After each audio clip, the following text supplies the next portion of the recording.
Indian bank mobile பேங்கிங்கை உங்களோட மொபைலில் எப்படி ரிஜிஸ்டர் பண்ணுறது அதை பற்றி தான் இந்த வீடியோவில் பார்க்க போகிறோம். முதல்ல மொபைல் பேங்கிங் அப்படின்னா என்னன்னு பார்க்கலாம். மொபைல் பேங்கிங் அப்படின்றது வங்கி சேவைகளை நீங்கள் பேங்க்குக்கு போகாமலேயே இந்த மொபைல் பேங்கிங் மூலமாக பெற முடியும். எக்ஸாம்பிளாக உங்கள் பேங்க் அக்கௌண்ட்டோட பேலன்ஸ் செக் பண்ணுறது, உங்களோட பேங்க் அக்கௌண்ட்ல இருந்து வேற ஒருத்தருக்கு மணி ட்ரான்ஸ்ஃபர் பண்ணுறது, புதிய ஏடிஎம் கார்டுக்கு அப்ளை பண்ணுறது, ஏடிஎம் கார்டோட பின் நம்பரை சேஞ்ச் பண்ணுறது மற்றும் பேங்க் ஸ்டேட்மெண்ட்டை டவுன்லோட் பண்ணுறது, இந்த மாதிரி இன்னும் பல்வேறு வங்கி சேவைகளை நீங்கள் மொபைல் மூலமாகவே பெற முடியும். இதனால் பெரும்பாலும் நீங்கள் பேங்க்குக்கு போக வேண்டிய தேவை இருக்காது. இப்போ மொபைல் பேங்கிங்கை எப்படி ரிஜிஸ்டர் பண்ணுறதுன்னு பார்க்கலாம்.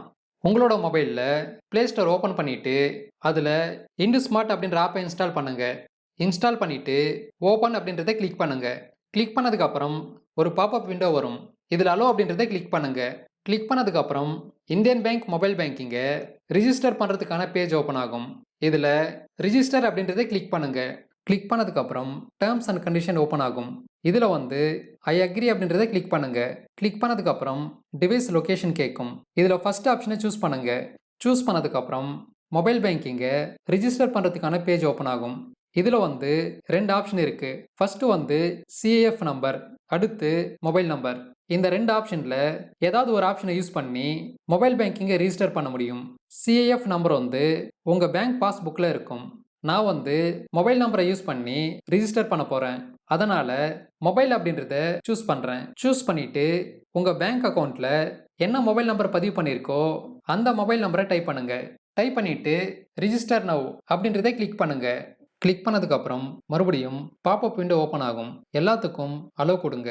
அடுத்து மொபைல் நம்பரை சூஸ் பண்ணணும். அதாவது உங்களோட பேங்க் அக்கௌண்ட்டில் நீங்கள் என்ன மொபைல் நம்பர் பதிவு பண்ணியிருக்கீங்களோ அந்த மொபைல் நம்பரை சூஸ் பண்ணுங்கள். உங்களோட மொபைலில் ரெண்டு சிம் இருந்தால் பேங்க் அக்கௌண்ட்டில் எந்த நம்பரை கொடுத்துருக்கீங்களோ அந்த நம்பரை சூஸ் பண்ணுங்கள். சூஸ் பண்ணிவிட்டு சென்ட் எஸ்எம்எஸ் அப்படின்றத கிளிக் பண்ணுங்கள். கிளிக் பண்ணதுக்கப்புறம் ஆட்டோமேட்டிக்காக மொபைல் நம்பர் வெரிஃபிகேஷன் நடக்கும். அதாவது உங்களோட மொபைல் நம்பருக்கு ஒரு ஓடிபி நம்பர் வரும்.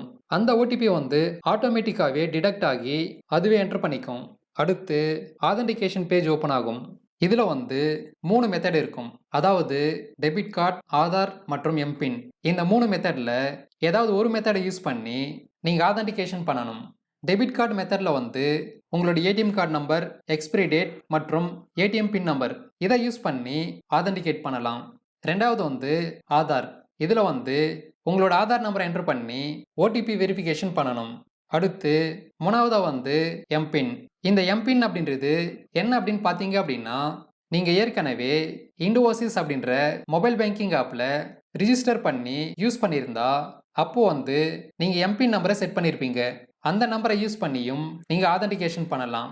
இந்த 3 மெத்தடில் ஏதாவது ஒரு மெத்தடை யூஸ் பண்ணி ஆதென்டிகேஷன் பண்ணுங்கள். நீங்கள் ஆதென்டிகேஷன் பண்ணதுக்கப்புறம் புதிய எம்பின் நம்பரை செட் பண்ணணும். இந்த எம்பின் நம்பர் 6 நம்பராக இருக்கணும். எம்பின் அப்படின்றது மொபைல் பின்.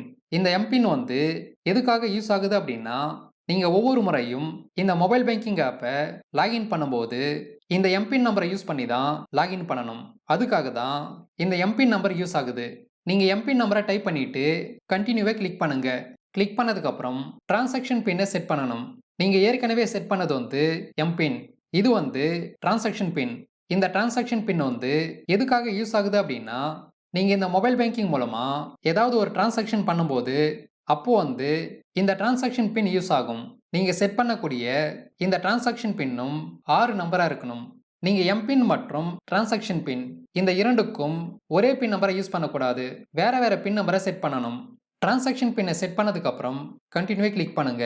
அடுத்து இதில் செக்யூரிட்டி கொஸ்டினை செட் பண்ணணும். இது எதுக்கு அப்படின்னா, நீங்கள் எம்பின் மற்றும் டிரான்சாக்ஷன் பின்னை மறந்துட்டீங்க அப்படின்னா அப்போ இந்த செக்யூரிட்டி கொஸ்டினை யூஸ் பண்ணி புதிய பின் நம்பரை செட் பண்ணலாம். இதில் நீங்கள் ஏதாவது 5 கொஸ்டினை செலக்ட் பண்ணி அதுக்கான ஆன்சரை ஃபில் பண்ணணும். ஃபில் பண்ணிவிட்டு கண்டினியூவை கிளிக் பண்ணுங்கள். இப்போ செக்யூரிட்டி கொஸ்டின்ஸை சக்ஸஸ்ஃபுல்லாக செட் பண்ணிட்டீங்க. மேலும் உங்களோட மொபைல் பேங்கிங் ரிஜிஸ்ட்ரேஷனும் கம்ப்ளீட் ஆயிடுச்சு. இப்போ ஓகே அப்படின்றத கிளிக் பண்ணுங்கள். கிளிக் பண்ணதுக்கப்புறம் லாகின் பேஜ் ஓப்பன் ஆகும். இதில் இந்த இடத்துல பார்த்தீங்க அப்படின்னா லாகின் வித் எம்பின் அப்படின்னு இருக்கும். இதை கிளிக் பண்ணுங்கள். கிளிக் பண்ணதுக்கப்புறம் எம்பின்னை என்டர் பண்ணுறதுக்கான ஆப்ஷன் வரும். இதில் உங்களோட எம்பின் நம்பரை என்டர் பண்ணி உங்களோட மொபைல் பேங்கிங்கை லாகின் பண்ணலாம். இதுக்கப்புறம் நீங்கள் மொபைல் பேங்கிங்கை யூஸ் பண்ண ஸ்டார்ட் பண்ணலாம். இந்த வீடியோவில் இந்தியன் பேங்க் மொபைல் பேங்கிங்கை எப்படி ரிஜிஸ்டர் பண்ணுறதுன்னு பார்த்தோம். இந்த வீடியோ உங்களுக்கு பயனுள்ளதாக இருக்கும் அப்படின்னு நம்புகிறேன்.